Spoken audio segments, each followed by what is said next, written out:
براءة من الله ورسوله إلى الذين عاهدتم من المشركين। সম্পর্ক ছেদ করা হলো আল্লাহ ও তার রসুলের পক্ষ থেকে সেই মুশরিকদের সাথে যাদের সাথে তোমরা চুক্তিবদ্ধ হয়েছিলে। فسيحوا في الأرض 4 أشهر واعلموا أنكم غير معجز الله وأن الله مخزي الكافرين। অতঃপর তোমরা পরিভ্রমণ করো এ দেশে 4 মাস কাল, আর জেনে রেখো তোমরা আল্লাহকে পরাভূত করতে পারবে না, আর নিশ্চয় আল্লাহ কাফিরদের লাঞ্ছিত করে থাকেন। وأذان من الله ورسوله إلى الناس يوم الحج الأكبر أن الله بريء من المشركين ورسوله فإن تبتم فهو خير لكم وَإِن تَوَلَّيْتُمْ فَاعْلَمُوا أَنَّكُمْ غَيْرُ مُعْجِزِ اللَّهِ وَبَشِّرِ الَّذِينَ كَفَرُوا بِعَذَابٍ أَلِيمٍ। আর মহান হজের দিনে আল্লাহ ও তার রাসূলের পক্ষ থেকে লোকদের প্রতি ঘোষণা করে দেয়া হচ্ছে যে আল্লাহ মুশরিকদের থেকে দায়িত্ব মুক্ত এবং তার রসুলও। অবশ্য যদি তোমরা তওবা করো তবে তা তোমাদের জন্য কল্যাণকর, আর যদি মুখ ফিরাও তবে জেনে রেখো আল্লাহকে তোমরা পরাভূত করতে পারবে না, আর কাফিরদের মর্মান্তিক শাস্তির সুসংবাদ দাও। إلا الذين عاهدتم من المشركين ثم لم ينقصوكم شيئا ولم يظاهروا عليكم أحدا فأتموا إليهم عهدهم إلى مدتهم إن الله يحب المتقين। তবে যে মুশরিকদের সাথে তোমরা চুক্তিবদ্ধ, অতঃপর যারা তোমাদের ব্যাপারে কোনো ত্রুটি করেনি এবং তোমাদের বিরুদ্ধে কাউকে সাহায্য করেনি, তাদের সাথে কৃত চুক্তিকে তাদের দেয়া মেয়াদ পর্যন্ত পূর্ণ করো। অবশ্যই আল্লাহ সাবধানীদের পছন্দ করেন। فَإِذَا انسَلَخَ الْأَشْهُرُ الْحُرُمُ فَاقْتُلُوا الْمُشْرِكِينَ حَيْثُ وَجَدتُّمُوهُمْ وَخُذُوهُمْ وَاحْصُرُوهُمْ وَاقْعُدُوا لَهُمْ كُلَّ مَرْصَدٍ فَإِن تَابُوا وَأَقَامُوا الصَّلَاةَ وَآتَوُا الزَّكَاةَ فَخَلُّوا سَبِيلَهُمْ ইন্নাল্লাহ গফুরুর রহিম। অতঃপর নিষিদ্ধ মাস অতিবাহিত হলে মুশরিকদের হত্যা করো যেখানে তাদের পাও, তাদের বন্দী করো এবং অবরোধ করো, আর প্রত্যেক ঘাঁটিতে তাদের সন্ধানে ওঁত পেতে বসে থাকো। কিন্তু যদি তারা তওবা করে, নামাজ কায়েম করে, যাকাত আদায় করে, তবে তাদের পথ ছেড়ে দাও। নিশ্চয়ই আল্লাহ অতি ক্ষমাশীল, পরম দয়ালু। وَإِنْ أَحَدٌ مِّنَ الْمُشْرِكِينَ اسْتَجَارَكَ فَأَجِرْهُ حَتَّى يَسْمَعَ كَلَامَ اللَّهِ ثُمَّ أَبْلِغْهُ مَأْمَنَهُ ذَلِكَ بِأَنَّهُمْ قَوْمٌ لَّا يَعْلَمُونَ। আর মুশরিকদের কেউ যদি তোমার কাছে আশ্রয় প্রার্থনা করে তবে তাকে আশ্রয় দেবে যাতে সে আল্লাহর কালাম শুনতে পায়, অতঃপর তাকে তার নিরাপদ স্থানে পৌঁছে দেবে। এটি এজন্য যে এরা জ্ঞান রাখে না। كيف يكون للمشركين عهد عند الله وعند رسوله إلا الذين عاهدتم عند المسجد الحرام فما استقاموا لكم فاستقيموا لهم ইন্নাল্লাহা ইউহিব্বুল মুত্তাকিন। মুশরিকদের চুক্তি আল্লাহর নিকট ও তাঁর রাসূলের নিকট কিরূপে বলবৎ থাকবে? তবে যাদের সাথে তোমরা চুক্তি সম্পাদন করেছ মসজিদুল হারামের নিকট, অতঃপর যে পর্যন্ত তারা তোমাদের জন্য সরল থাকে তোমরাও তাদের জন্য সরল থাকো। নিঃসন্দেহে আল্লাহ সাবধানীদের পছন্দ করেন। كيف وإن يظهروا عليكم لا يرقبوا فيكم إلا ولا ذمة يرضونكم بأفواههم وتأبى قلوبهم وأكثرهم فاسقون। কিরূপে? তারা তোমাদের উপর জয়ী হলে তোমাদের আত্মীয়তার ও অঙ্গীকারে কোনো মর্যাদা দেবে না। তারা মুখে তোমাদের সন্তুষ্ট করে, কিন্তু তাদের অন্তরসমূহ তা অস্বীকার করে, আর তাদের অধিকাংশ প্রতিশ্রুতি ভঙ্গকারী। اشتروا بآيات الله ثمنا قليلا فصدوا عن سبيله إنهم ساء ما كانوا يعملون। তারা আল্লাহর আয়াতসমূহ নগণ্য মূল্যে বিক্রয় করে, অতঃপর লোকদের নিবৃত রাখে তার পথ থেকে। তারা যা করে চলছে তা অতি নিকৃষ্ট। لا يرقبون في مؤمن إلا ولا ذمة وأولئك هم المعتدون। তারা মর্যাদা দেয় না কোনো মুসলমানের ক্ষেত্রে আত্মীয়তার আর না অঙ্গীকারের, আর তারাই সীমা লঙ্ঘনকারী। فإن تابوا وأقاموا الصلاة وآتوا الزكاة فإخوانكم في الدين ونفصل الآيات لقوم يعلمون। অবশ্যই তারা যদি তওবা করে, নামাজ কায়েম করে আর যাকাত আদায় করে, তবে তারা তোমাদের দ্বীনী ভাই। আর আমি বিধানসমূহে জ্ঞানী লোকদের জন্য সবিস্তারে বর্ণনা করে থাকি। وَإِن نَكَثُوا أَيْمَانَهُم مِّن بَعْدِ عَهْدِهِمْ وَطَعَنُوا فِي دِينِكُمْ فقاتلوا أئمة الكفر إنهم لا أيمان لهم لعلهم ينتهون। আর যদি ভঙ্গ করে তারা তাদের শপথ প্রতিশ্রুতির পর এবং বিদ্রুপ করে তোমাদের দিন সম্পর্কে, তবে কুফর প্রধানদের সাথে যুদ্ধ করো, কারণ এদের কোনো শপথ নেই যাতে তারা ফিরে আসে। ألا تقاتلون قوما نكثوا أيمانهم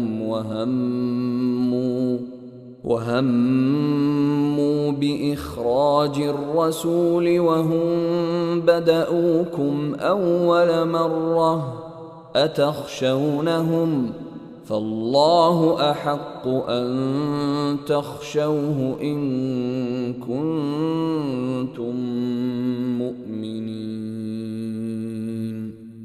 তোমরা কি সেই দলের সাথে যুদ্ধ করবে না যারা ভঙ্গ করেছে নিজেদের শপথ এবং সংকল্প নিয়েছে রসুলকে বহিষ্কারের? আর এরাই প্রথম তোমাদের সাথে বিবাদের সূত্রপাত করেছে। তোমরা কি তাদের ভয় করো? অথচ তোমাদের ভয়ের অধিকতর যোগ্য হলেন আল্লাহ, যদি তোমরা মুমিন হও। قاتلوهم يعذبهم الله بأيديكم ويخزهم وينصركم عليهم ويشف صدور قوم مؤمنين। যুদ্ধ করো ওদের সাথে, আল্লাহ তোমাদের হস্তে তাদের শাস্তি দেবেন, তাদের লাঞ্ছিত করবেন, তাদের বিরুদ্ধে তোমাদের জয়ী করবেন এবং মুসলমানদের অন্তরসমূহ শান্ত করবেন। ويذهب غيظ قلوبهم ويتوب الله على من يشاء والله عليم حكيم এবং তাদের মনের ক্ষোভ দূর করবেন, আর আল্লাহ যার প্রতি ইচ্ছা ক্ষমাশীল হবেন। আল্লাহ সর্বজ্ঞ প্রজ্ঞাময়। أم حسبتم أن تتركوا ولما يعلم الله الذين جاهدوا منكم ولم يتخذوا من دون الله ولا رسوله ولا المؤمنين وليجة والله خبير بما تعملون। তোমরা কি মনে করো যে তোমাদের ছেড়ে দেওয়া হবে এমনি, যতক্ষণ না আল্লাহ জেনে নেবেন তোমাদেরকে যুদ্ধ করেছে এবং কে আল্লাহ, তার রসুল ও মুসলমানদের ব্যতীত অন্য কাউকে অন্তরঙ্গ বন্ধুরূপে গ্রহণ করা থেকে বিরত রয়েছে? আর তোমরা যা করো সে বিষয়ে আল্লাহ সবিশেষ অবহিত।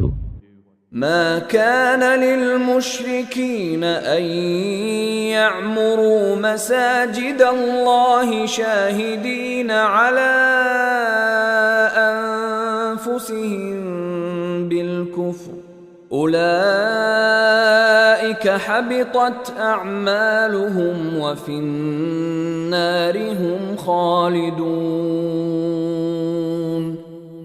মুশরিকরা যোগ্যতা রাখে না আল্লাহর মসজিদ আবাদ করার, যখন তারা নিজেরাই নিজেদের কুফরির স্বীকৃতি দিচ্ছে। এদের আমল বরবাদ হবে এবং এরা আগুনে স্থায়ীভাবে বসবাস করবে। إنما يعمر مساجد الله من آمن بالله واليوم الآخر وأقام الصلاة وآتى الزكاة ولم يخش إلا الله فعسى أولئك أن يكونوا من المهتدين। নিঃসন্দেহে তারাই আল্লাহর মসজিদ আবাদ করবে যারা ঈমান এনেছে আল্লাহর প্রতি ও শেষ দিনের প্রতি এবং কায়েম করেছে নামাজ ও আদায় করেছে যাকাত, আর আল্লাহ ব্যতীত আর কাউকে ভয় করে না।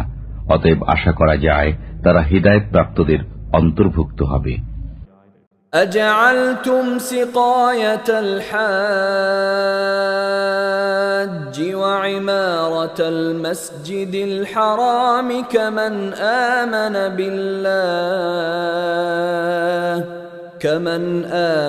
بالله واليوم الآخر وجاهد في سبيل الله لا يستوون عند الله والله لا يهدي القوم الظالمين। তোমরা কি হাজীদের পানি সরবরাহ ও মসজিদুল হারাম আবাদকরণকে সেই লোকের সমান মনে করো যে ঈমান রাখে আল্লাহ ও শেষ দিনের প্রতি এবং যুদ্ধ করেছে আল্লাহর রাহে? এরা আল্লাহর দৃষ্টিতে সমান নয়, আর আল্লাহ জালিম লোকদের হিদায়াত করেন না। الذين آمنوا وهاجروا وجاهدوا في سبيل الله بأموالهم وأنفسهم أعظم درجة عند الله وأولئك هم الفائزون। যারা ঈমান এনেছে, দেশ ত্যাগ করেছে এবং আল্লাহর রাহে নিজেদের মাল ও জান দিয়ে জিহাদ করেছে, তাদের বড় মর্যাদা রয়েছে আল্লাহর কাছে, আর তারাই সফল কাম। يبشرهم ربهم برحمة منه ورضوان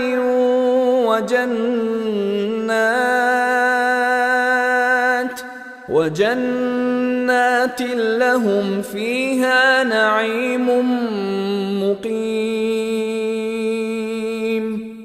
তাদের সুসংবাদ দিচ্ছেন তাদের পরওয়ারদিগার স্বীয় দয়া ও সন্তোষের এবং জান্নাতের, যেখানে আছে তাদের জন্য স্থায়ী শান্তি। খালিদিন ফিহা আবাদা ইন্নাল্লাহা ইনদাহু أجر عظيم তথা তারা থাকবে চিরদিন। নিঃসন্দেহে আল্লাহর কাছে আছে মহাপুরস্কার। يا أيها الذين آمنوا لا تتخذوا آباءكم وإخوانكم أولياء إن استحبوا الكفر على الإيمان ومن يتولهم منكم فأولئك هم الظالمون হে ঈমানদারগণ, তোমরা স্বীয় পিতা ও ভাইদেরকে অভিভাবক রূপে গ্রহণ করো না, যদি তারা ঈমান অপেক্ষা কুফরকে ভালোবাসে, আর তোমাদের যারা তাদের অভিভাবক রূপে গ্রহণ করে তারা সীমা লঙ্ঘনকারী। قل إن كان آباؤكم وأبناؤكم وإخوانكم وأزواجكم وعشيرتكم وأموال اقترفتموها وتجارة تخشون كسادها ومساكن ترضونها أحب إليكم من الله ورسوله وجهاد في سبيله فتربصوا حتى يأتي الله بأمره والله لا يهدي القوم الفاسقين বলো, তোমাদের নিকট যদি তোমাদের পিতা, তোমাদের সন্তান, তোমাদের ভাই, তোমাদের পত্নী, তোমাদের গোত্র, তোমাদের অর্জিত ধন সম্পদ, তোমাদের ব্যবসা যা বন্ধ হয়ে যাওয়ার ভয় করো এবং তোমাদের বাসস্থান যাকে তোমরা পছন্দ করো, আল্লাহ, তার রসুল ও তাঁর রাহে জিহাদ করা থেকে অধিক প্রিয় হয়, তবে অপেক্ষা করো আল্লাহর বিধান আসা পর্যন্ত, আর আল্লাহ ফাসিক সম্প্রদায়কে হিদায়াত করেন না।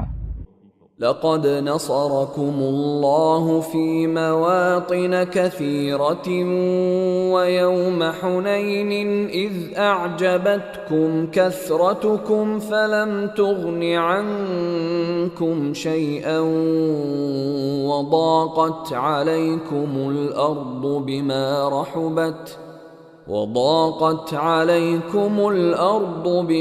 رحبت ثم وليتم مدبرين আল্লাহ তোমাদের সাহায্য করেছেন অনেক ক্ষেত্রে, এবং হুনাইনের দিনে যখন তোমাদের সংখ্যাধিক্য তোমাদের প্রফুল্ল করেছিল, কিন্তু তা তোমাদের কোনো কাজে আসেনি, এবং পৃথিবী প্রশস্ত হওয়া সত্ত্বেও তোমাদের জন্য সংকুচিত হয়েছিল। অতঃপর পৃষ্ঠ প্রদর্শন করে পলায়ন করেছিলে। ثم أنزل الله سكينته على رسوله وعلى المؤمنين وأنزل جنودا لم تروها وعذب الذين كفروا وذلك جزاء الكافرين তারপর আল্লাহ নাজিল করেন নিজের পক্ষ থেকে সান্ত্বনা তার রসুল ও মুমিনদের প্রতি, এবং অবতীর্ণ করেন এমন সেনাবাহিনী যাদের তোমরা দেখতে পাওনি, আর শাস্তি প্রদান করেন কাফিরদের, এবং এটি হল কাফিরদের কর্মফল। ثم يتوب الله من بعد ذلك على من يشاء والله غفور رحيم এরপর আল্লাহ যাদের প্রতি ইচ্ছা তওবার তৌফিক দেবেন, আর আল্লাহ অতীব ক্ষমাশীল, পরম দয়ালু। يا أيها الذين آمنوا إنما المشركون نجس فلا يقربوا المسجد الحرام بعد عامهم هذا وإن خفتم عيلة فسوف يغنيكم الله من فضله إن شاء إن الله عليم حكيم হে ঈমানদারগণ, মুশরিকরা তো অপবিত্র, সুতরাং এ বছরের পর তারা যেন মসজিদুল হারামের নিকট না আসে। আর যদি তোমরা দারিদ্র্যের আশঙ্কা করো, তবে আল্লাহ চাইলে নিজ করুণায় ভবিষ্যতে তোমাদের অভাব মুক্ত করে দেবেন। নিঃসন্দেহে আল্লাহ সর্বজ্ঞ, প্রজ্ঞাময়।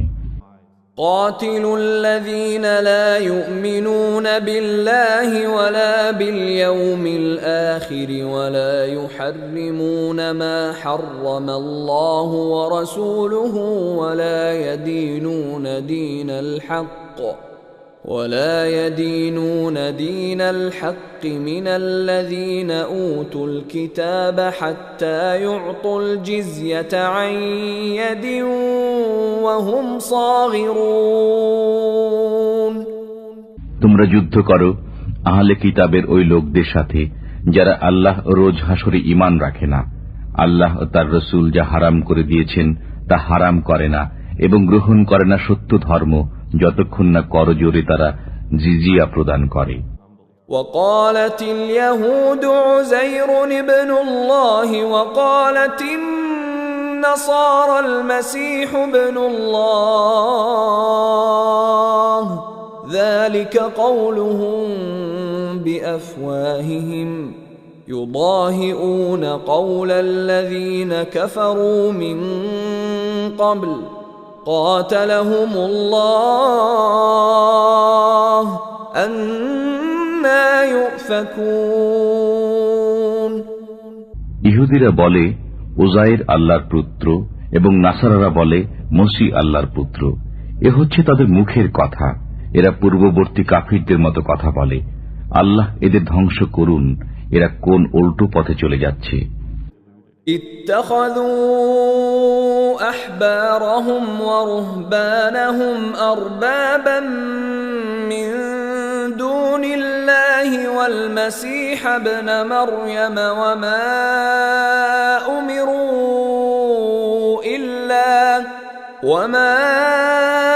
أمروا إلا ليعبدوا إلها واحدا لا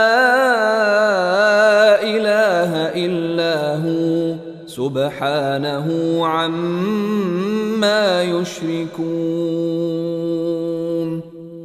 তারা তাদের পণ্ডিত ও সংসার বিভাগীদের তাদের পালনকর্তারূপে গ্রহণ করেছে আল্লাহ ব্যতীত এবং মরিয়মের পুত্রকেও, অথচ তারা আদিষ্ট ছিল একমাত্র মাবুদের ইবাদতের জন্য।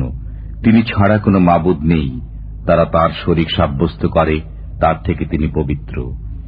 يريدون أن يطفئوا نور الله بأفواههم ويأبى الله إلا أن يتم نوره ولو كره الكافرون। তারা তাদের মুখের ফুৎকারে আল্লাহর নূরকে নির্বাপিত করতে চায়, কিন্তু আল্লাহ অবশ্যই তার নূরের পূর্ণতা বিধান করবেন, যদিও কাফিররা তা অপ্রীতিকর মনে করে। هو الذي أرسل رسوله بالهدى ودين الحق ليظهره على الدين كله ولو كره المشركون। তিনি প্রেরণ করেছেন আপন রসুলকে হেদায়েত ও সত্য দিন সহকারে, যেন এ দিনকে অপরাপর দিনের উপর জয়যুক্ত করেন, যদিও মুশরিকরা তা অপ্রীতিকর মনে করে। ইয়া আইয়ুহাল্লাযীনা আমানু ইন্না কাসীরাম মিনাল আহবারি ওয়ার রুহবানি ليأكلون أموال الناس بالباطل ويصدون عن سبيل الله والذين يكنزون الذهب والفضة ولا ينفقونها في سبيل الله فبشرهم بعذاب أليم। হে ঈমানদারগণ, পণ্ডিত ও সংসার বিরাগীদের অনেকে লোকদের মালামাল অন্যায়ভাবে ভোগ করে চলছে এবং আল্লাহর পথ থেকে লোকদের নিবৃত রাখছে। আর যারা স্বর্ণ ও রূপা জমা করে রাখে এবং তা ব্যয় করে না আল্লাহর পথে, তাদের কঠোর আযাবের সুসংবাদ শুনিয়ে দিন। يوم يحمى عليها في نار جهنم فتكوى بها جباههم وجنوبهم وظهورهم هذا ما كنزتم لأنفسكم فذوقوا ما كنتم تكنزون সেদিন জাহান্নামের আগুনে তা উত্তপ্ত করা হবে এবং তার দ্বারা তাদের ললাট, পার্শ্ব ও পৃষ্ঠদেশকে দগ্ধ করা হবে। সেদিন বলা হবে, এগুলো যা তোমরা নিজেদের জন্য জমা রেখেছিলে, সুতরাং এক্ষণে আস্বাদ গ্রহণ করো জমা করে রাখার। إن عدة الشهور عند الله 12 شهرا في كتاب الله يوم خلق السماوات والأرض منها 4 حرم ذلك الدين القيم فلا تظلموا فيهن أنفسكم وقاتلوا المشركين كافة كما يقاتلونكم كافة واعلموا أن الله مع المتقين নিশ্চয় আল্লাহর বিধান ও গণনায় মাস 12টি, আসমানসমূহ ও পৃথিবী সৃষ্টির দিন থেকে তন্মধ্যে 4টি সম্মানিত। এটি সুপ্রতিষ্ঠিত বিধান, সুতরাং এর মধ্যে তোমরা নিজেদের প্রতি অত্যাচার করো না। আর মুশরিকদের সাথে তোমরা যুদ্ধ করো সমবেতভাবে, যেমন তারাও তোমাদের সাথে যুদ্ধ করে যাচ্ছে সমবেতভাবে। আর মনে রেখো, আল্লাহ মুত্তাকিদের সাথে রয়েছেন। ইন্নামান নাসিউ জিয়াদাতুন ফিল কুফর يضل به الذين كفروا يحلونه عاما ويحرمونه عاما ليواطئوا عدة ما حرم الله فيحلوا ما حرم الله زين لهم سوء أعمالهم والله لا يهدي القوم الكافرين এই মাস পিছিয়ে দেওয়ার কাজ কেবল কুফরির মাত্রা বৃদ্ধি করে, যার ফলে কাফিরগণ গোমরাহিতে পতিত হয়। এরা হালাল করে নেয় একে 1 বছর এবং হারাম করে নেয় অন্য বছর, যাতে তারা গণনা পূর্ণ করে নেয় আল্লাহর নিষিদ্ধ মাসগুলোর। অতঃপর হালাল করে নেয় আল্লাহর হারামকৃত মাসগুলোকে। তাদের মন্দ কাজগুলো তাদের জন্য শোভনীয় করে দেওয়া হল, আর আল্লাহ কাফির সম্প্রদায়কে হিদায়েত করেন না। يا أيها الذين آمنوا ما لكم إذا قيل لكم انفروا في سبيل الله اثاقلتم إلى الأرض أرضيتم بالحياة الدنيا من الآخرة فما متاع الحياة الدنيا في الآخرة إلا قليل হে ঈমানদারগণ, তোমাদের কি হলো যখন আল্লাহর পথে বের হবার জন্য তোমাদের বলা হয়, তখন মাটি জড়িয়ে ধরো। তোমরা কি আখিরাতের পরিবর্তে দুনিয়ার জীবনে পরিতুষ্ট হয়ে গেলে? অথচ আখিরাতের তুলনায় দুনিয়ার জীবনের উপকরণ অতি অল্প। إلا تنفروا يعذبكم عذابا أليما ويستبدل قوما غيركم ولا تضروه شيئا والله على كل شيء قدير যদি বের না হও, তবে আল্লাহ তোমাদের মর্মন্তুদ আযাব দেবেন এবং অপর জাতিকে তোমাদের স্থলাভিষিক্ত করবেন। তোমরা তার কোনো ক্ষতি করতে পারবে না, আর আল্লাহ সর্ববিষয়ে শক্তিমান। إلا تنصروه فقد نصره الله إذ أخرجه الذين كفروا ثاني اثنين إذ هما في الغار إذ يقول لصاحبه لا تحزن إن الله معنا فأنزل الله سكينته عليه وأيده بجنود لم تروها وجعل كلمة الذين كفروا السفلى وكلمة الله هي العليا والله عزيز حكيم যদি তোমরা তাকে অর্থাৎ রাসূলকে সাহায্য না করো তবে মনে রেখো আল্লাহ তার সাহায্য করেছিলেন যখন তাকে কাফিররা বহিষ্কার করেছিল। তিনি ছিলেন দুজনের একজন। যখন তারা গুহার মধ্যে ছিলেন তখন তিনি আপন সঙ্গীকে বললেন, বিষণ্ণ হও না, আল্লাহ আমাদের সাথে আছেন। অতঃপর আল্লাহ তার প্রতি স্বীয় সান্ত্বনা নাজিল করলেন এবং তার সাহায্যে এমন বাহিনী পাঠালেন যা তোমরা দেখনি। বস্তুত আল্লাহ কাফিরদের মাথা নিচু করে দিলেন, আর আল্লাহর কথাই সদা সমুন্নত এবং আল্লাহ পরাক্রমশীল প্রজ্ঞাময়। انفروا خفافا وثقالا وجاهدوا بأموالكم وأنفسكم في سبيل الله ذلكم خير لكم إن كنتم تعلمون তোমরা বের হয়ে পড়ো স্বল্প বা প্রচুর সরঞ্জামের সাথে এবং জিহাদ করো আল্লাহর পথে নিজেদের মাল ও জান দিয়ে। এটি তোমাদের জন্য অতি উত্তম যদি তোমরা বুঝতে পারো। لو كان عرضا قريبا وسفرا قاصدا لاتبعوك ولكن بعدت عليهم الشقة وسيحلفون بالله لو استطعنا لخرجنا معكم يهلكون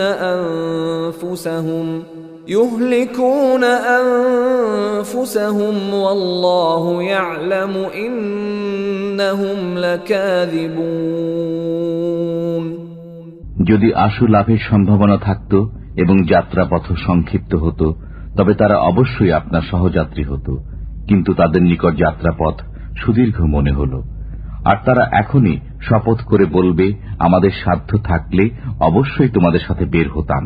এরা নিজেরাই নিজেদের বিনষ্ট করছে, আর আল্লাহ জানেন যে এরা মিথ্যাবাদী। আফাল্লাহু আনকা লিমা আযিনতা লাহুম হাত্তা ইয়াতাবায়্যানা লাকাল্লাযীনা সাদাকু ওয়া তা'লামাল কাযিবিন। আল্লাহ আপনাকে ক্ষমা করুন। আপনি কেন তাদের অব্যাহতি দিলেন যে পর্যন্ত না আপনার কাছে পরিষ্কার হয়ে যেত কারা সত্যবাদী এবং জেনে নিতেন মিথ্যাবাদীদের।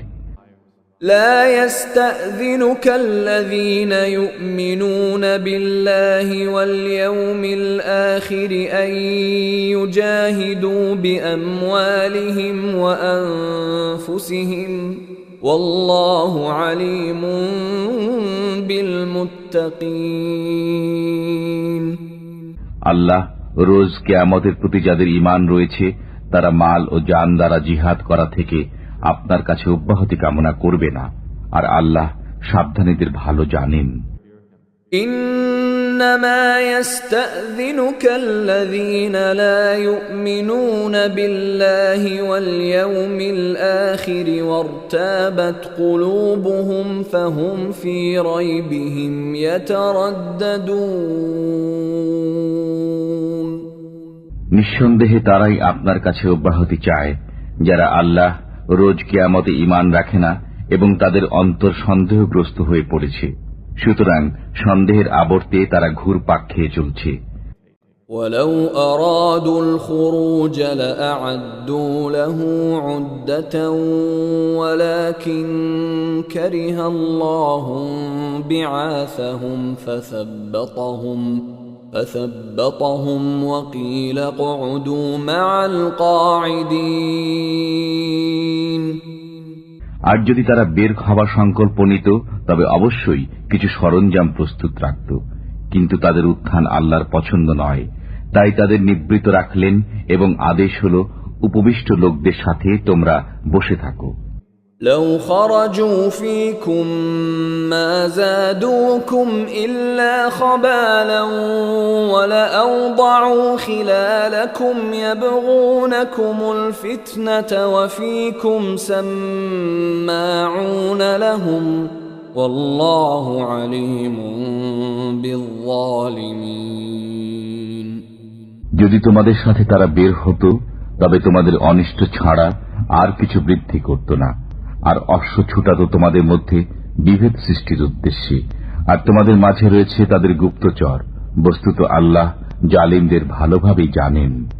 لقد ابتغوا الفتنة من قبل وقلبوا لك الأمور حتى جاء الحق وظهر أمر الله حتى جاء الحق وظهر أمر الله وهم كارهون।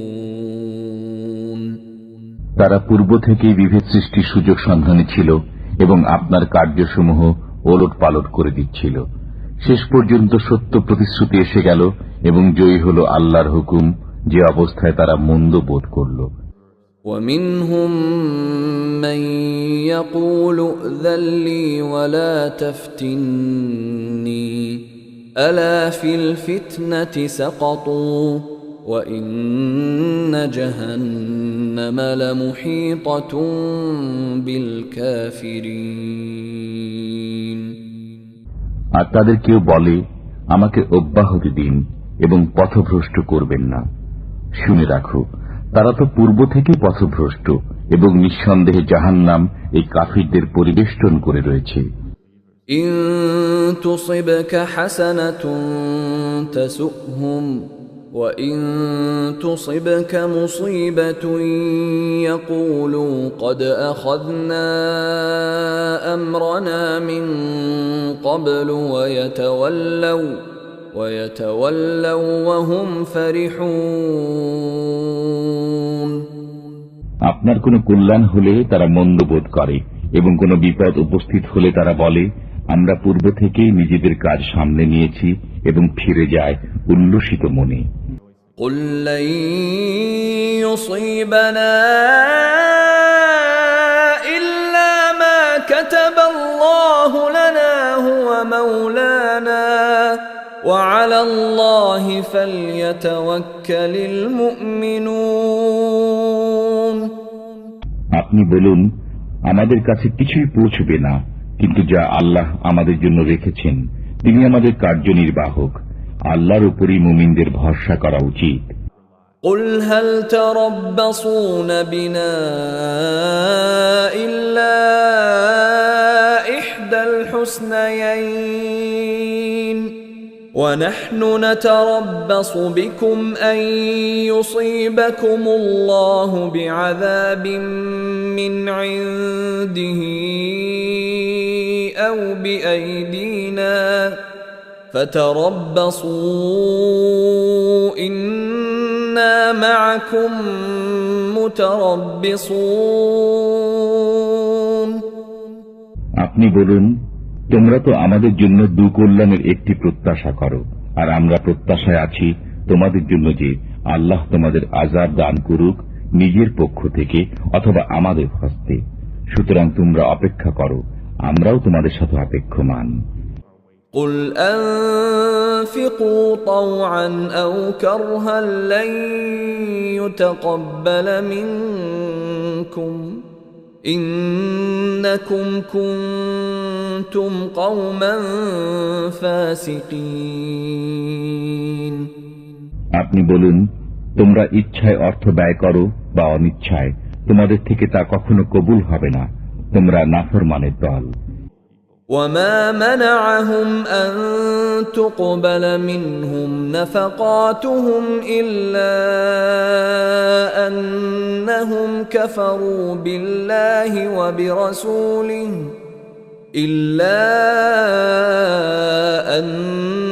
إنهم كفروا بالله وبرسوله ولا يأتون الصلاة إلا وهم كسالى ولا ينفقون إلا وهم كارهون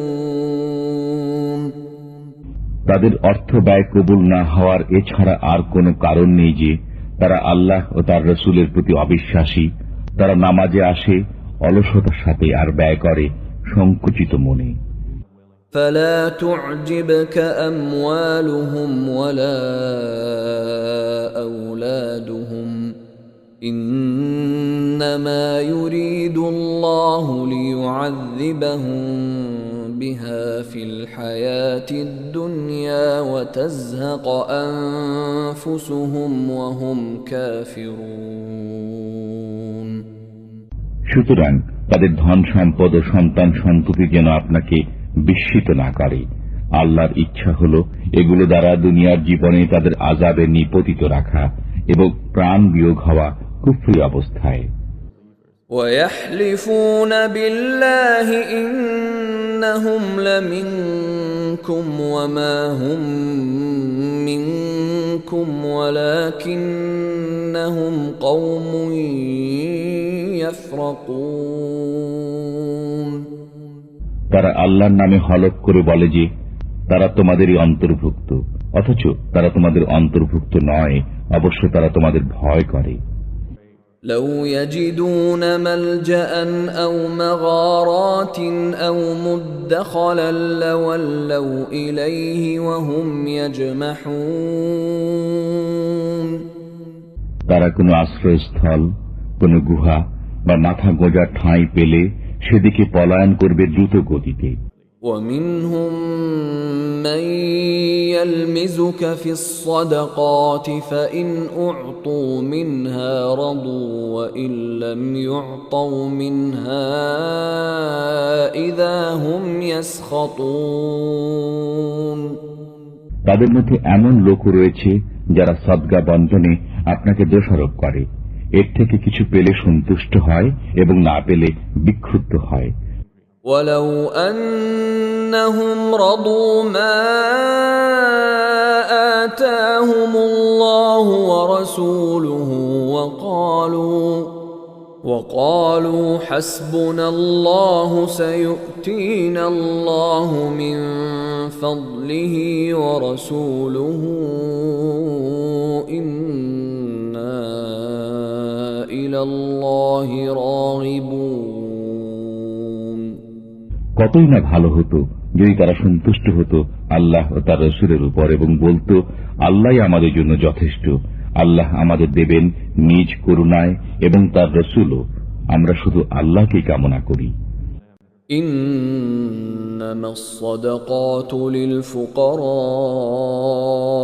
والمساكين والعاملين عليها والمؤلفة قلوبهم وفي الرقاب والغارمين وفي سبيل الله وابن السبيل فريضة من الله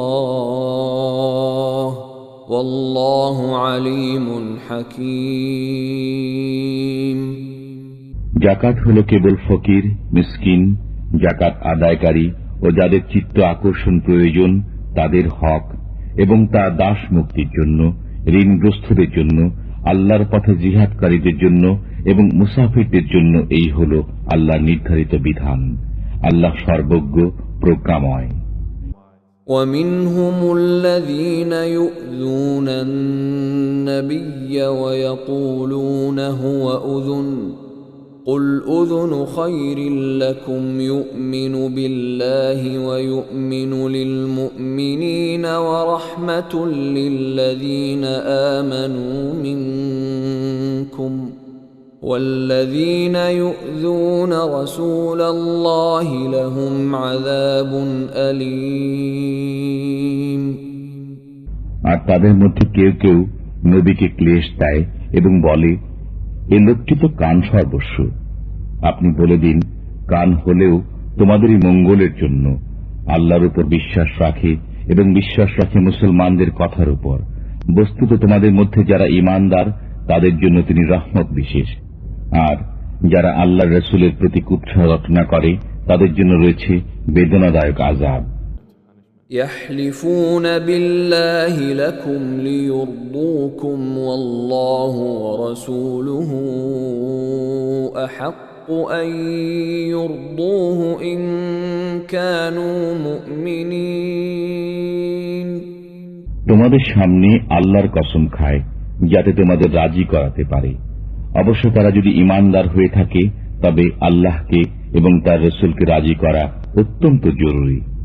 ألم يعلموا أنه من يحادد الله ورسوله فأن له نار جهنم خالدا فيها ذلك الخزي العظيم।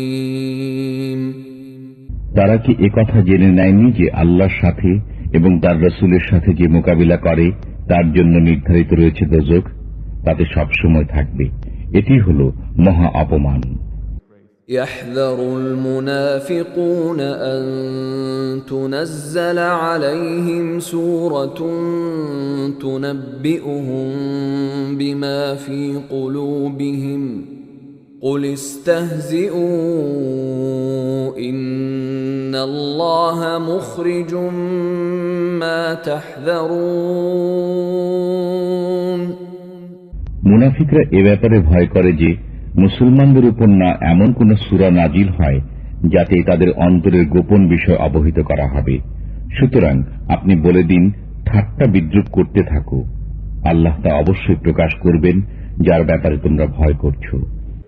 وَلَئِن سَأَلْتَهُمْ لَيَقُولُنَّ إِنَّمَا كُنَّا نَخُوضُ وَنَلْعَبُ قُلْ أَبِاللَّهِ وَآيَاتِهِ وَرَسُولِهِ كُنتُمْ تَسْتَهْزِئُونَ। আর যদি তুমি তাদের কাছে জিজ্ঞেস করো তবে তারা বলবে, আমরা তো কথার কথা বলছিলাম এবং কৌতুক করছিলাম। আপনি বলুন, তোমরা কি আল্লাহর সাথে, তার হুকুম আহকামের সাথে এবং তার রাসূলের সাথে ঠাট্টা করছিলে? لا تعتذروا قد كفرتم بعد إيمانكم إن نعف عن طائفة منكم نعذب طائفة بأنهم كانوا مجرمين। ছলনা করো না, তোমরা যে কাফির হয়ে গেছো ঈমান প্রকাশ করার পর। তোমাদের মধ্যে কোন কোন লোককে যদি আমি ক্ষমা করে দেইও তবে অবশ্য কিছু লোককে আযাবও দেব, কারণ তারা ছিল গুনাহগার। المنافقون والمنافقات بعضهم من بعض يأمرون بالمنكر وينهون عن المعروف ويقبضون أيديهم نسوا الله فنسيهم إن المنافقين هم الفاسقون। মুনাফিক নরনারী সবারই গতিবিধি একরকম, শেখায় মন্দ কথা, ভালো কথা থেকে বারণ করে এবং নিজ মুঠো বন্ধ রাখে। আল্লাহকে ভুলে গেছে তারা, কাজেই তিনিও তাদের ভুলে গেছেন। নিঃসন্দেহে মুনাফিকরাই নাফরমান।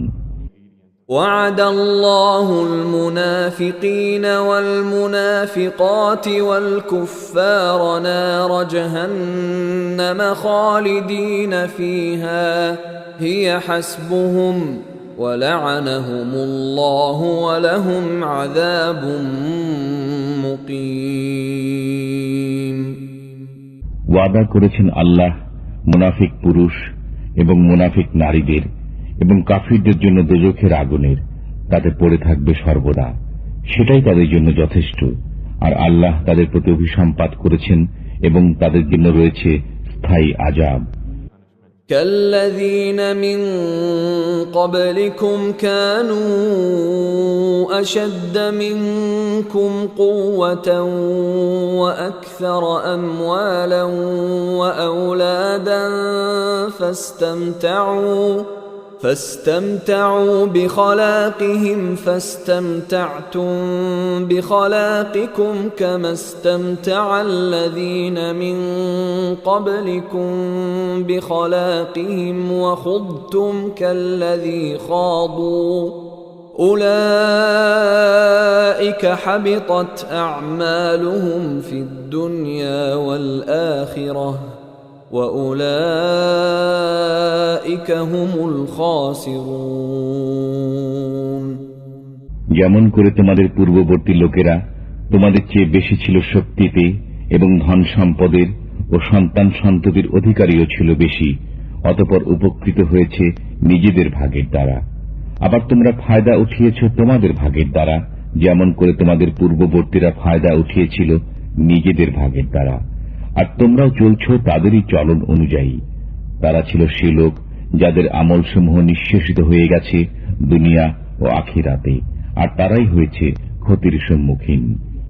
ألم يأتهم نبأ الذين من قبلهم قوم نوح وعاد وثمود وقوم إبراهيم وأصحاب مدين والمؤتفكات أتتهم رسلهم بالبينات فما كان الله ليظلمهم ولكن كانوا أنفسهم يظلمون তাদের সংবাদ কি এদের কানে এসে পৌঁছায়নি যারা ছিল তাদের পূর্বে, নূহের, আদের ও সামুদের সম্প্রদায় এবং ইব্রাহিমের সম্প্রদায়ের এবং মাদিয়ানবাসীদের এবং সেসব জনপদের যেগুলোকে উল্টে দেওয়া হয়েছিল? তাদের কাছে এসেছিলেন তাদের নবী পরিষ্কার নির্দেশ নিয়ে। বস্তুত আল্লাহ তো এমন ছিলেন না যে তাদের উপর জুলুম করতেন, কিন্তু তারা নিজেরাই নিজেদের উপর জুলুম করত। والمؤمنون والمؤمنات بعضهم أولياء بعض يأمرون بالمعروف وينهون عن المنكر ويقيمون الصلاة ويؤتون الزكاة ويطيعون الله ورسوله أولئك سيرحمهم الله إن الله عزيز حكيم আর ঈমানদার পুরুষ ও ঈমানদার নারী একে অপরের সহায়ক। তারা ভালো কথার শিক্ষা দেয় এবং মন্দ থেকে বিরত রাখে, নামাজ প্রতিষ্ঠা করে, যাকাত দেয় এবং আল্লাহ ও তাঁর রাসূলের নির্দেশ অনুযায়ী জীবন যাপন করে। এদের উপর আল্লাহ তাআলা দয়া করবেন। নিশ্চয়ই আল্লাহ পরাক্রমশালী, সুকৌশলী। وعد الله المؤمنين والمؤمنات جنات تجري من تحتها الأنهار خالدين فيها ومساكن طيبة في جنات عدن ورضوان من الله أكبر ذلك هو الفوز العظيم আল্লাহ ঈমানদার পুরুষ ও ঈমানদার নারীদের প্রতিশ্রুতি দিয়েছেন কাননকুঞ্জের, যার তলদেশে প্রবাহিত হয় প্রস্রবণ। তারা সেগুলোরই মাঝে থাকবে, আর এসব কাননকুঞ্জে থাকবে পরিচ্ছন্ন থাকার ঘর। বস্তুত এ সমুদায়ের মাঝে সবচেয়ে বড় হল আল্লাহর সন্তুষ্টি। এটি হল মহান কৃতকার্যতা। يا أيها النبي جاهد الكفار والمنافقين واغلظ عليهم ومأواهم جهنم وبئس المصير হে নবী, কাফিরদের সাথে যুদ্ধ করুন এবং মুনাফিকদের সাথে, তাদের সাথে কঠোরতা অবলম্বন করুন। তাদের ঠিকানা হল দোজখ এবং তা হল নিকৃষ্ট ঠিকানা। يحلفون بالله ما قالوا ولقد قالوا كلمة الكفر وكفروا بعد إسلامهم وهموا بما لم ينالوا وما نقموا إلا أن أغناهم الله ورسوله من فضله فإن يتوبوا يك خيرا لهم وإن يتولوا يعذبهم الله عذابا أليما في الدنيا والآخرة وما لهم في الأرض من ولي ولا نصير। তারা কসম খায় যে আমরা বলিনি, অথচ নিঃসন্দেহে তারা বলেছে কুফরি বাক্য এবং মুসলমান হবার পর অস্বীকৃতি জ্ঞাপনকারী হয়েছে। আর তারা কামনা করেছিল এমন বস্তুর যা তারা প্রাপ্ত হয়নি। আর এসব তারই পরিণতি ছিল যে আল্লাহ ও তাঁর রাসূল তাদেরকে সম্পদশালী করে দিয়েছিলেন নিজের অনুগ্রহের মাধ্যমে। বস্তুত এরা যদি তওবা করে নেয় তবে তাদের জন্য মঙ্গল, আর যদি তা না মানে তবে তাদেরকে আযাব দেবেন আল্লাহ তাআলা, বেদনাদায়ক আযাব দুনিয়া ও আখিরাতে। অতএব বিশ্ব চরাচরে তাদের জন্য কোনো সাহায্যকারী সমর্থক নেই। ومنهم من عاهد الله لئن آتانا من فضله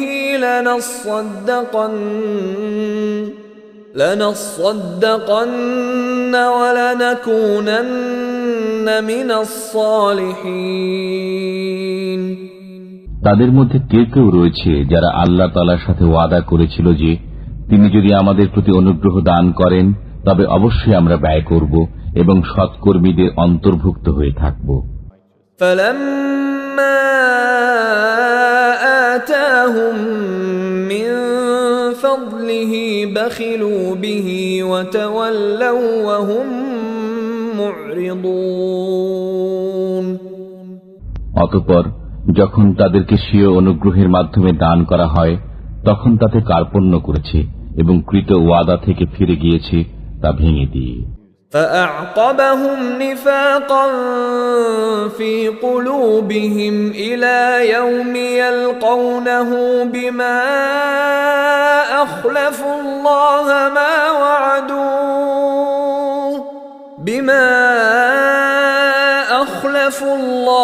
ما وعدوه وبما كانوا يكذبون। তারপর এরই পরিণতিতে তাদের অন্তরে কপটতা স্থান করে নিয়েছে সেদিন পর্যন্ত যেদিন তারা তাঁর সাথে গিয়ে মিলবে। তা এজন্য যে তারা আল্লাহর সাথে কৃত ওয়াদা লঙ্ঘন করেছিল এবং এজন্য যে তারা মিথ্যা কথা বলত। ألم يعلموا أن الله يعلم سرهم ونجواهم وأن الله علام الغيوب। তারা কি জেনে নেয়নি যে আল্লাহ তাদের রহস্য ও সলা পরামর্শ সম্পর্কে অবগত এবং আল্লাহ খুব ভালো করে জানেন সমস্ত গোপন বিষয়। الذين يلمزون المطوعين من المؤمنين في الصدقات والذين لا يجدون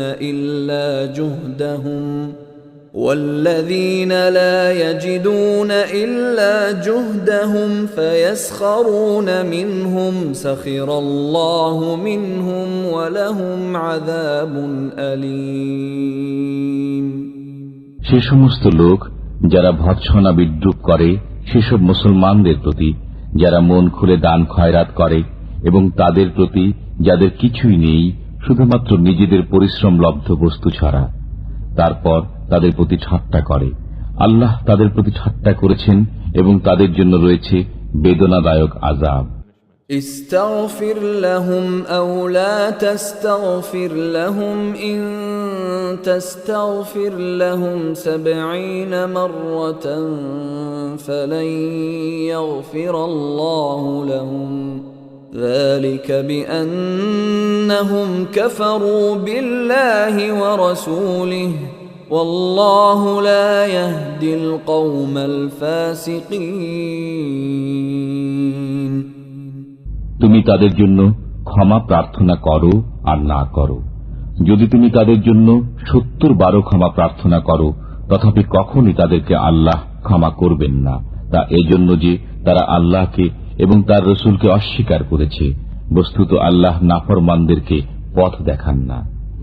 فرح المخلفون بمقعدهم خلاف رسول الله وكرهوا أن يجاهدوا بأموالهم وأنفسهم في سبيل الله وقالوا لا تنفروا في الحر قل نار جهنم أشد حرا لو كانوا يفقهون।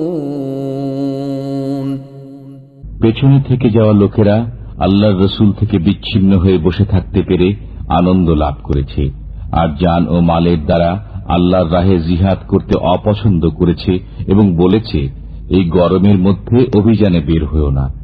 বলে দাও, উত্তাপে জাহান্নামের আগুন প্রচণ্ডতম, যদি তাদের বিবেচনা শক্তি থাকত। فليضحكوا قليلا وليبكوا كثيرا جزاء بما كانوا يكسبون। অতএব তারা সামান্য হেসে নিক এবং তারা তাদের কৃতকর্মের বদলাতে অনেক বেশি কাঁদবে। فإن رجعك الله إلى طائفة منهم فاستأذنوك للخروج فقل لن تخرجوا معي أبدا ولن تقاتلوا معي عدوا إنكم رضيتم بالقعود أول مرة فاقعدوا مع الخالفين। বস্তুত আল্লাহ যদি তোমাকে তাদের মধ্য থেকে কোন শ্রেণী বিশেষের দিকে ফিরিয়ে নিয়ে যান এবং অতঃপর তারা তোমার কাছে অভিযানে বেরোবার অনুমতি কামনা করে, তবে তুমি বলো যে তোমরা কখনো আমার সাথে বেরোবে না এবং আমার পক্ষ হয়ে কোন শত্রুর সাথে যুদ্ধ করবে না। তোমরা তো প্রথমবারে বসে থাকা পছন্দ করেছ, কাজেই পেছনে পড়ে থাকা লোকদের সাথে বসে থাকো। ولا تصل على أحد منهم مات أبدا ولا تقم على قبره إنهم كفروا بالله ورسوله وماتوا وهم فاسقون। আর তাদের মধ্য থেকে কারো মৃত্যু হলে তার উপর কখনো নামাজ পড়বেন না এবং তার কবরে দাঁড়াবেন না। তারা তো আল্লাহর প্রতি অস্বীকৃতি জ্ঞাপন করেছে এবং রসুলের প্রতিও। বস্তুত তারা নাফরমান অবস্থায় মৃত্যুবরণ করেছে। ولا تعجبك أموالهم وأولادهم إنما يريد الله أن يعذبهم بها في الدنيا وتزهق أنفسهم وهم كافرون। আর বিস্মিত হয়েও না তাদের ধন সম্পদ ও সন্তান সন্ততির দরুন। আল্লাহ তো এই চান যে এসবের কারণে তাদেরকে আযাবের ভেতরে রাখবেন দুনিয়ায় এবং তাদের প্রাণ নির্গত হওয়া পর্যন্ত যেন তারা কাফিরই থাকে। وَإِذَا أُنزِلَتْ سُورَةٌ أَنْ آمِنُوا بِاللَّهِ وَجَاهِدُوا مَعَ رَسُولِهِ اسْتَأْذَنَكَ أُولُو الطَّوْلِ مِنْهُمْ وَقَالُوا ذَرْنَا نَكُن مَّعَ الْقَاعِدِينَ। আর যখন নাজিল হয় কোন সূরা যে তোমরা ঈমান আনো আল্লাহর উপর তার রাসূলের সাথে একাত্ম হয়ে, তখন বিদায় কামনা করে তাদের সামর্থ্যবান লোকেরা এবং বলে আমাদের অব্যাহতি দিন যাতে আমরা নিষ্ক্রিয়ভাবে বসে থাকা লোকদের সাথে থেকে যেতে পারি। رضوا بأن يكونوا مع الخوالف وطبع على قلوبهم فهم لا يفقهون। তারা পেছনে পড়ে থাকা লোকদের সাথে থেকে যেতে পেরে আনন্দিত হয়েছে এবং মোহর এঁটে দেয়া হয়েছে তাদের অন্তঃসমূহের উপর, বস্তুত তারা বোঝে না। لكن الرسول والذين آمنوا معه جاهدوا بأموالهم وأنفسهم وأولئك لهم الخيرات وأولئك هم المفلحون। কিন্তু রসুল এবং সেসব লোক যারা ঈমান এনেছে তার সাথে তারা যুদ্ধ করেছে নিজেদের জান ও মালের দ্বারা, তাদেরই জন্য নির্ধারিত রয়েছে কল্যাণসমূহ এবং তারাই মুক্তির লক্ষ্যে উপনীত হয়েছে। أعد الله لهم جنات تجري من تحتها الأنهار خالدين فيها ذلك الفوز العظيم। আল্লাহ তাদের জন্য তৈরি করে রেখেছেন কানন কুঞ্জ, যার তলদেশে প্রবাহিত রয়েছে প্রস্রবণ, তারা তাতে বাস করবে অনন্তকাল। এটাই হল বিরাট কৃতকার্যতা। وجاء المعذرون من الأعراب ليؤذن لهم وقعد الذين كذبوا الله ورسوله سيصيب الذين كفروا منهم عذاب أليم। আর ছলনাকারী বেদুইন লোকেরা এলো যাতে তাদের অব্যাহতি লাভ হতে পারে এবং নিবৃত থাকতে পারে তাদেরই যারা আল্লাহ ও রসুলের সাথে মিথ্যা বলেছিল। এবার তাদের উপর শীঘ্রই আসবে বেদনাদায়ক আযাব যারা কাফির। ليس على الضعفاء ولا على المرضى ولا على الذين لا يجدون ما ينفقون حرج إذا نصحوا لله ورسوله ما على المحسنين من سبيل والله غفور رحيم। দুর্বল, রুগ্ন, দায়ভার বহনে অসমর্থ লোকদের জন্য কোনো অপরাধ নেই যখন তারা মনের দিক থেকে পবিত্র হবে আল্লাহ ও রসুলের সাথে। নেককারদের উপর অভিযোগের কোনো পথ নেই, আর আল্লাহ হচ্ছেন ক্ষমাকারী, দয়ালু। ولا على الذين إذا ما أتوك لتحملهم قلت لا أجد ما أحملكم عليه تولوا وأعينهم تفيض من الدمع حزنا ألا يجدوا ما ينفقون। আর না আছে তাদের উপর যারা এসেছে তোমার নিকট, যেন তুমি তাদের বাহন দান করো, এবং তুমি বলেছ আমার কাছে এমন কোন বস্তু নেই যে তার উপর তোমাদের সওয়ার করাবো। তখন তারা ফিরে গেছে, অথচ তখন তাদের চোখ দিয়ে অশ্রু বইছিল এ দুঃখে যে তারা এমন কোন বস্তু পাচ্ছে না যা ব্যয় করবে। إنما السبيل على الذين يستأذنونك وهم أغنياء رضوا بأن يكونوا مع الخوالف وطبع الله على قلوبهم فهم لا يعلمون। অভিযোগের পথ তো তাদের ব্যাপারে রয়েছে যারা তোমার নিকট অব্যাহতি কামনা করে, অথচ তারা সম্পদশালী, যারা পেছনে পড়ে থাকা লোকদের সাথে থাকতে পেরে আনন্দিত হয়েছে, আর আল্লাহ মোহর এঁটে দিয়েছেন তাদের অন্তরসমূহে, বস্তুত তারা জানতেও পারেনি।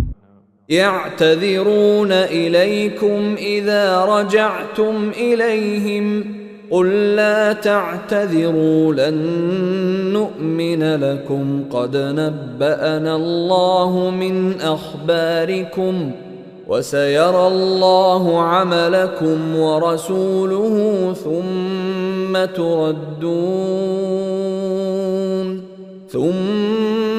تردون إلى عالم الغيب والشهادة فينبئكم بما كنتم تعملون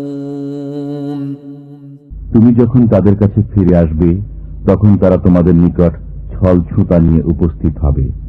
তুমি বলো, ছলনা করো না, আমি কখনো তোমাদের কথা শুনব না। আমাকে আল্লাহ তাআলা তোমাদের অবস্থা সম্পর্কে অবহিত করে দিয়েছেন, আর এখন তোমাদের কর্ম আল্লাহই দেখবেন এবং তার রাসূল। তারপর তোমরা প্রত্যাবর্তিত হবে সেই গোপন ও অগোপন বিষয়ে অবগত সত্তার নিকট।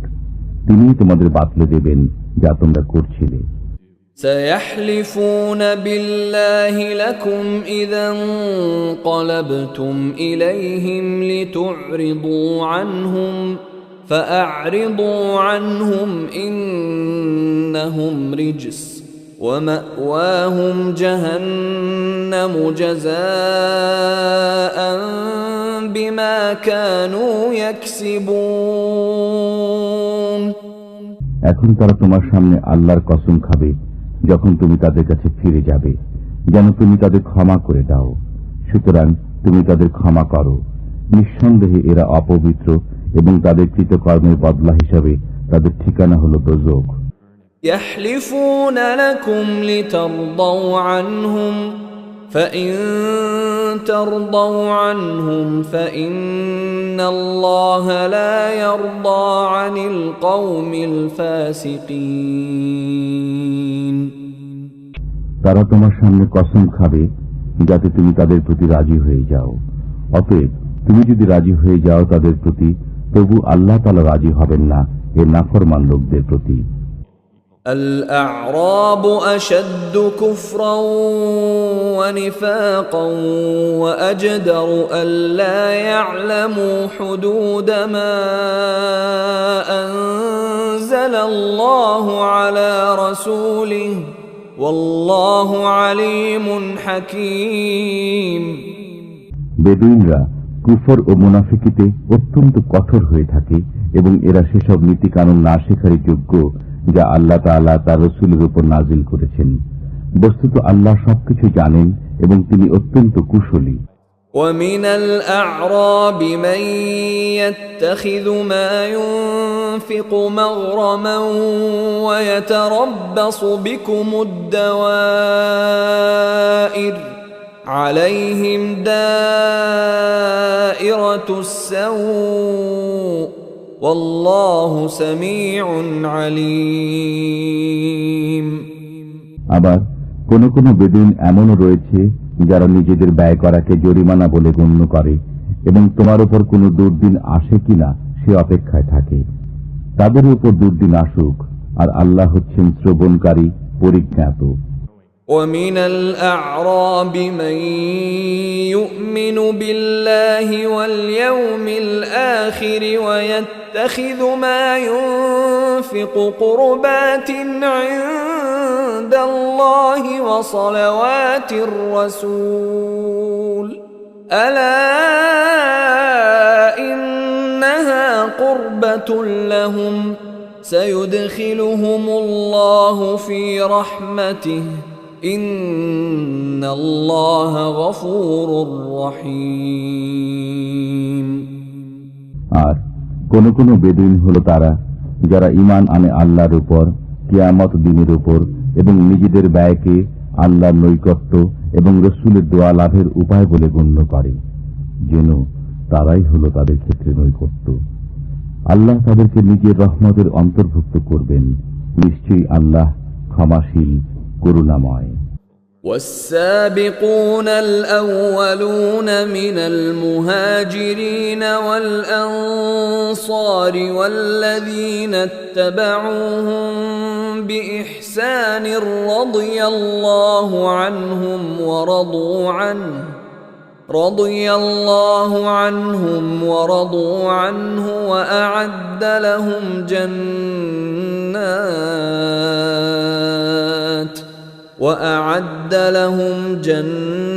جنات تجري تحتها الأنهار خالدين فيها أبدا ذلك الفوز العظيم আর যারা সর্বপ্রথম হিজরতকারী ও আনসারদের মাঝে পুরাতন এবং যারা তাদের অনুসরণ করেছে, আল্লাহ সে সমস্ত লোকের প্রতি সন্তুষ্ট হয়েছেন এবং তারাও তাঁর প্রতি সন্তুষ্ট হয়েছে। আর তাদের জন্য প্রস্তুত রেখেছেন কানন ও কুঞ্জ, যার তলদেশ দিয়ে প্রবাহিত প্রস্রবণসমূহ। সেখানে তারা থাকবে চিরকাল। এটাই হল মহান কৃতকার্যতা। وَمِمَّنْ حَوْلَكُمْ مِنَ الْأَعْرَابِ مُنَافِقُونَ وَمِنْ أَهْلِ الْمَدِينَةِ مَرَدُوا عَلَى النِّفَاقِ لَا تَعْلَمُهُمْ نَحْنُ نَعْلَمُهُمْ سَنُعَذِّبُهُمْ مرتين ثم يردون إلى عذاب عظيم আর কিছু কিছু তোমার আশেপাশের মুনাফিক এবং কিছু লোক মদিনাবাসী কঠোর মুনাফিকিতে অনড়। তুমি তাদের জানো না, আমি তাদের জানি। আমি তাদেরকে আযাব দান করব দুবার, তারপর তাদেরকে নিয়ে যাওয়া হবে মহা আযাবের দিকে।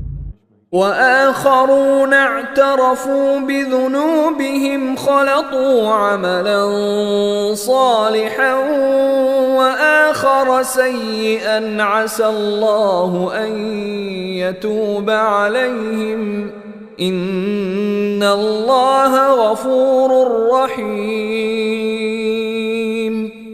আর কোন কোন লোক রয়েছে যারা নিজেদের পাপ স্বীকার করেছে, তারা মিশ্রিত করেছে একটি নেক কাজ ও অন্য একটি বদ কাজ। শীঘ্রই আল্লাহ হয়তো তাদেরকে ক্ষমা করে দেবেন। নিঃসন্দেহে আল্লাহ ক্ষমাশীল, করুণাময়। خذ من أموالهم صدقة تطهرهم وتزكيهم بها وصل عليهم إن صلاتك سكن لهم والله سميع عليم তাদের মালামাল থেকে যাকাত গ্রহণ করো, যাতে তুমি সেগুলোকে পবিত্র করতে এবং সেগুলোকে বরকতময় করতে পারো এর মাধ্যমে। আর তুমি তাদের জন্য দোয়া করো, নিঃসন্দেহে তোমার দোয়া তাদের জন্য সান্ত্বনা স্বরূপ। বস্তুত আল্লাহ সবকিছুই শোনেন, জানেন।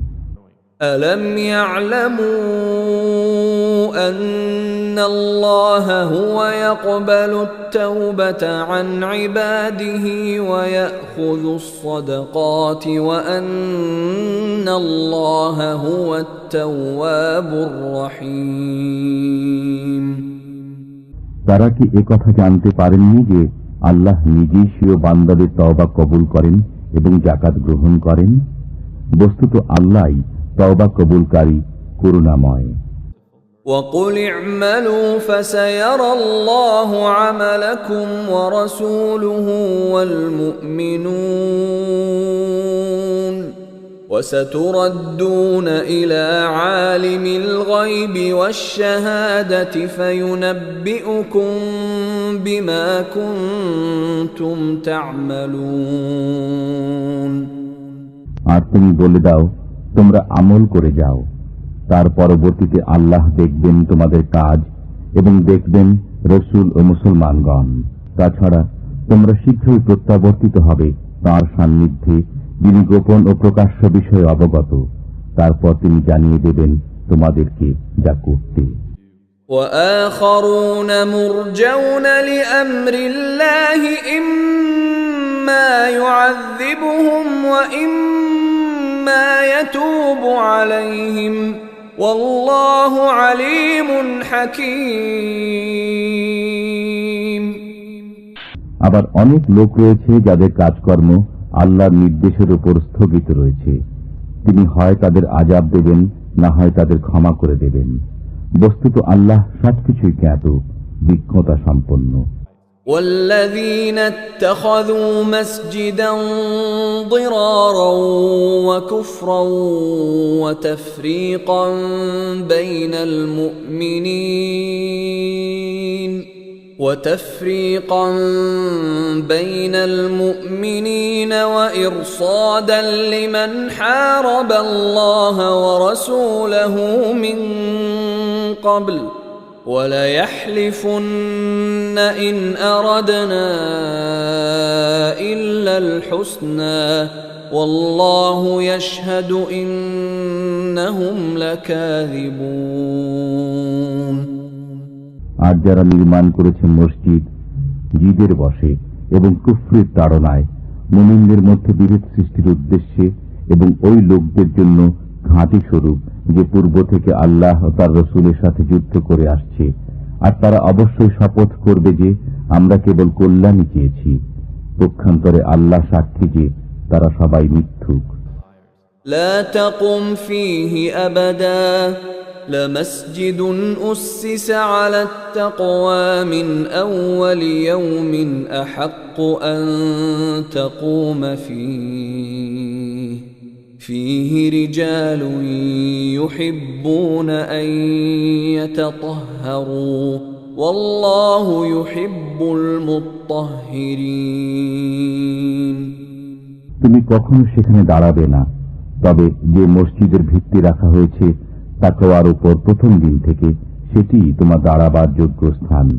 সেখানে রয়েছে এমন লোক যারা পবিত্রতাকে ভালোবাসে, আর আল্লাহ পবিত্র লোকদের ভালোবাসেন।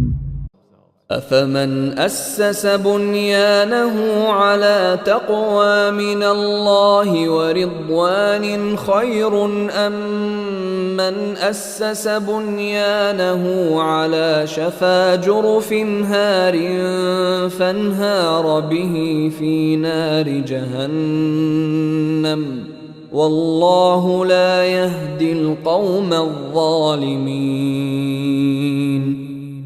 যে ব্যক্তি স্বীয় গৃহের ভিত্তি রেখেছে আল্লাহর ভয় ও তাঁর সন্তুষ্টির উপর, সে উত্তম না সে ব্যক্তি উত্তম যে স্বীয় গৃহের ভিত্তি রেখেছে কোন গর্তের কিনারায় যা ধসে পড়ার নিকটবর্তী এবং অতঃপর তা ওকে নিয়ে দোজখের আগুনে পতিত হয়, আর আল্লাহ জালিমদের পথ দেখান না। لا يزال بنيانهم الذي بنوا ريبة في قلوبهم إلا أن تقطع قلوبهم والله عليم حكيم তাদের নির্মিত গৃহটি তাদের অন্তরে সদা সন্দেহের উদ্রেক করে যাবে, যে পর্যন্ত না তাদের অন্তরগুলো চৌচির হয়ে যায়, আর আল্লাহ সর্বজ্ঞ প্রজ্ঞাময়। ইন্নাল্লাহা ইশতারা মিনাল মুমিনিনা আনফুসাহুম ওয়া আমওয়ালাহুম বিআন্না লাহুমুল জান্নাহ يقاتلون في سبيل الله فيقتلون ويقتلون وعدا عليه حقا في التوراة والإنجيل والقرآن ومن أوفى بعهده من الله فاستبشروا ببيعكم الذي بايعتم به وذلك هو الفوز العظيم আল্লাহ ক্রয় করে নিয়েছেন মুসলমানদের থেকে তাদের জান ও মাল, এই মূল্যে যে তাদের জন্য রয়েছে জান্নাত। তারা যুদ্ধ করে আল্লাহর রাহে, অতঃপর মারে ও মরে। তাওরাত, ইনজিল ও কোরআন, তিনি এ সত্য প্রতিশ্রুতিতে অবিচল, আর আল্লাহর যে প্রতিশ্রুতি রক্ষায় কে অধিক। সুতরাং তোমরা আনন্দিত হও সে লেনদেনের উপর যা তোমরা করছো তার সাথে, আর এ হল মহান সাফল্য। التائبون العابدون الحامدون السائحون الراكعون الساجدون الآمرون بالمعروف والناهون عن المنكر والحافظون لحدود الله وبشر المؤمنين তারা তওবাকারী, ইবাদতকারী, শুকরগুজার, দুনিয়ার সাথে সম্পর্ক ছেদকারী, রুকু ও সিজদা আদায়কারী, সৎ কাজের আদেশ দানকারী ও মন্দ কাজ থেকে নিবৃতকারী এবং আল্লাহর দেয়া সীমাসমূহের হেফাজতকারী। বস্তুত সুসংবাদ দাও ঈমানদারদেরকে।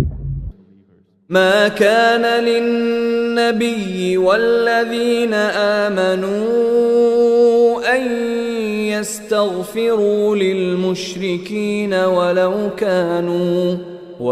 كانوا أولي قربى من بعد ما تبين لهم أنهم أصحاب الجحيم।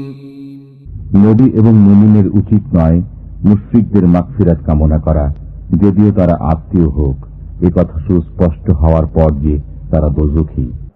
وما كان استغفار إبراهيم لأبيه إلا عن موعدة وعدها إياه فلما تبين له أنه عدو لله تبرأ منه إن إبراهيم لأواه حليم। আর ইব্রাহিম কর্তৃক স্বীয় পিতার মাগফিরাত কামনা ছিল কেবল সেই প্রতিশ্রুতির কারণে যা তিনি তার সাথে করেছিলেন। অতঃপর যখন তার কাছে এই কথা প্রকাশ পেল যে সে আল্লাহর শত্রু, তখন তার সাথে সম্পর্ক ছিন্ন করে নিলেন। নিঃসন্দেহে ইব্রাহিম ছিলেন বড় কোমল হৃদয়, সহনশীল। وما كان الله ليضل قوما بعد إذ هداهم حتى يبين لهم ما يتقون إن الله بكل شيء عليم। আর আল্লাহ কোন জাতিকে হিদায়াত করার পর পথভ্রষ্ট করেন না যতক্ষণ না তাদের জন্য পরিষ্কারভাবে বলে দেন সেসব বিষয় যা থেকে তাদের বেঁচে থাকা দরকার। নিঃসন্দেহে আল্লাহ সব বিষয়ে ওয়াকিফহাল। ইন্নাল্লাহা লাহু মুলকুস সামাওয়াতি ওয়াল আরদ ইউহয়ী ওয়া ইউমীত ওয়া মা লাকুম মিন দুনিল্লাহি মিন ওয়ালিয়্যিন ওয়ালা নাসীর। নিশ্চয় আল্লাহর জন্য আসমানসমূহ ও জমিনের সাম্রাজ্য। তিনি জিন্দা করেন ও মৃত্যু ঘটান, আর আল্লাহ ব্যতীত তোমাদের জন্য কোনো সহায় নেই, কোনো সাহায্যকারীও নেই। لقد تاب الله على النبي والمهاجرين والأنصار الذين اتبعوه في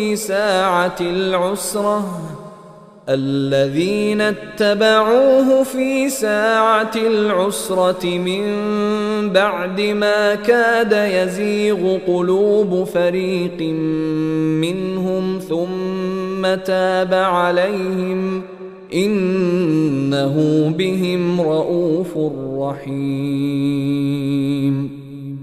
আল্লাহ দয়াশীল নবীর প্রতি এবং মুহাজির ও আনসারদের প্রতি যারা কঠিন মুহূর্তে নবীর সঙ্গে ছিল, যখন তাদের এক দলের অন্তর ফিরে যাওয়ার উপক্রম হয়েছিল, অতঃপর তিনি দয়া পরবশ হন তাদের প্রতি। নিঃসন্দেহে তিনি তাদের প্রতি দয়াশীল ও করুণাময়। وعلى الثلاثة الذين خلفوا حتى إذا ضاقت عليهم الأرض بما رحبت وضاقت عليهم أنفسهم وظنوا أن لا ملجأ من الله إلا إليه ثم تاب عليهم ليتوبوا إن الله هو التواب الرحيم। এবং অপর তিনজনকে যাদেরকে পেছনে রাখা হয়েছিল, যখন পৃথিবী বিস্তৃত হওয়া সত্ত্বেও তাদের জন্য সংকুচিত হয়ে গেল এবং তাদের জীবন দুর্বিষহ হয়ে উঠল, আর তারা বুঝতে পারল যে আল্লাহ ব্যতীত আর কোনো আশ্রয়স্থল নেই, অতঃপর তিনি সদয় হলেন তাদের প্রতি যাতে তারা ফিরে আসে। নিঃসন্দেহে আল্লাহ দয়াময়, করুণাশীল। يا أيها الذين آمنوا اتقوا الله وكونوا مع الصادقين হে ঈমানদারগণ, আল্লাহকে ভয় করো এবং সত্যবাদীদের সাথে থাকো। ما كان لأهل المدينة ومن حولهم من الأعراب أن يتخلفوا عن رسول الله ولا يرغبوا بأنفسهم عن نفسه ذلك بأنهم لا يصيبهم ظمأ ولا نصب ولا مخمصة في سبيل الله ولا يطؤون موطئا يغيظ الكفار ولا ينالون من عدو نيلا إلا كتب لهم به عمل صالح إن الله لا يضيع أجر المحسنين মদিনাবাসী ও পার্শ্ববর্তী পল্লীবাসীদের উচিত নয় রাসূলুল্লাহ সঙ্গ ত্যাগ করে পেছনে থেকে যাওয়া এবং রাসূলের প্রাণ থেকে নিজেদের প্রাণকে অধিক প্রিয় মনে করা। এটি এজন্য যে আল্লাহর পথে যে তৃষ্ণা, ক্লান্তি ও ক্ষুধা তাদের স্পর্শ করে এবং তাদের এমন পদক্ষেপ যা কাফিরদের মনে ক্রোধের কারণ হয়, আর শত্রুদের পক্ষ থেকে তারা যা কিছু প্রাপ্ত হয় তার প্রত্যেকটির পরিবর্তে তাদের জন্য লিখিত হয় নেক আমল। নিঃসন্দেহে আল্লাহ সৎকর্মশীল লোকদের হক নষ্ট করেন না। ولا ينفقون نفقة صغيرة ولا كبيرة ولا يقطعون واديا إلا كتب لهم ليجزيهم الله أحسن ما كانوا يعملون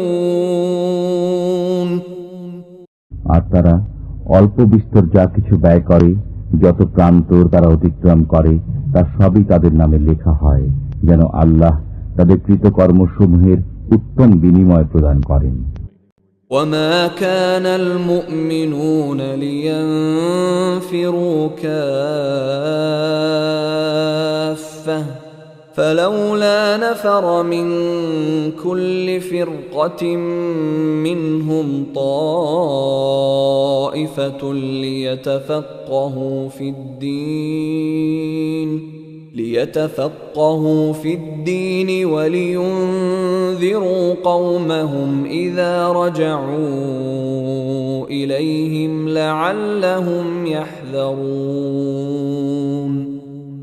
আর সমস্ত মুমিনদের অভিযানে বের হওয়া সঙ্গত নয়, তাই তাদের প্রত্যেক দলের একটি অংশ কেন বের হল না, যাতে দিনের জ্ঞান লাভ করে এবং সংবাদ দান করে স্বজাতিকে যখন তারা তাদের কাছে প্রত্যাবর্তন করবে, যেন তারা বাঁচতে পারে।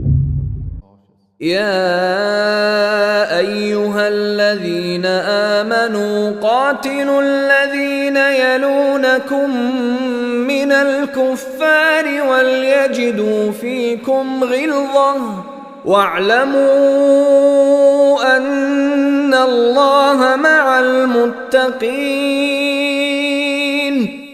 হে ঈমানদারগণ, তোমাদের নিকটবর্তী কাফিরদের সাথে যুদ্ধ চালিয়ে যাও এবং তারা তোমাদের মধ্যে কঠোরতা অনুভব করুক, আর জেনে রাখো আল্লাহ মুত্তাকিদের সাথে রয়েছেন।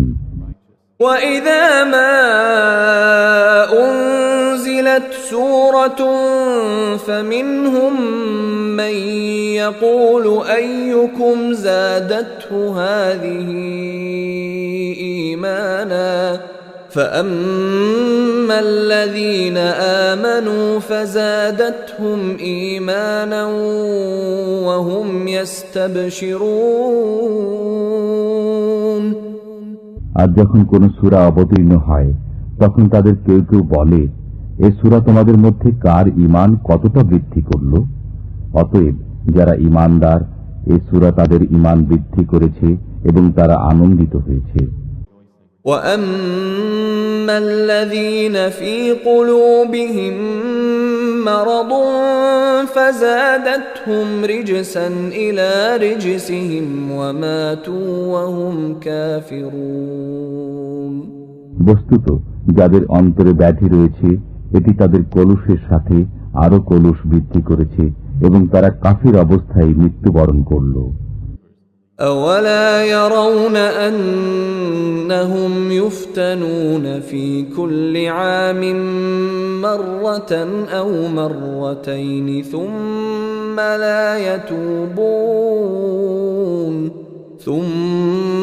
لا يتوبون ولا هم يذكرون।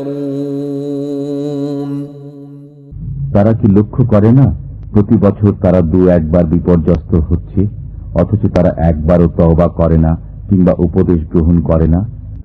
وَإِذَا مَا أُنْزِلَتْ سُورَةٌ نَظَرَ بَعْضُهُمْ إِلَى بَعْضٍ هَلْ يَرَاكُمْ مِنْ أَحَدٍ ثُمَّ انصَرَفُوا صَرَفَ اللَّهُ قُلُوبَهُمْ بِأَنَّهُمْ قَوْمٌ لَا يَفْقَهُونَ। আর যখনই কোন সূরা অবতীর্ণ হয় তখন তারা একে অন্যের দিকে তাকায় যে কোন মুসলমান তোমাদের দেখছে কিনা, অতঃপর সরে পড়ে। আল্লাহ ওদের অন্তরকে সত্য বিমুখ করে দিয়েছেন, নিশ্চয়ই তারা নির্বোধ সম্প্রদায়। لقد جاءكم رسول من أنفسكم عزيز عليه ما عنتم حريص عليكم بالمؤمنين رؤوف رحيم। তোমাদের কাছে এসেছে তোমাদের মধ্য থেকেই একজন রাসূল, তোমাদের দুঃখ কষ্ট তার পক্ষে দুঃসহ, তিনি তোমাদের মঙ্গলকামী, মুমিনদের প্রতি স্নেহশীল, দয়াময়। فإن تولوا فقل حسبي الله لا إله إلا هو عليه توكلت وهو رب العرش العظيم। এ সত্ত্বেও যদি তারা বিমুখ হয়ে যায় তবে বলে দাও, আল্লাহই আমার জন্য যথেষ্ট, তিনি ব্যতীত আর কোনো বন্দেগী নেই, আমি তাঁরই উপর ভরসা করি এবং তিনি মহান আরশের অধিপতি।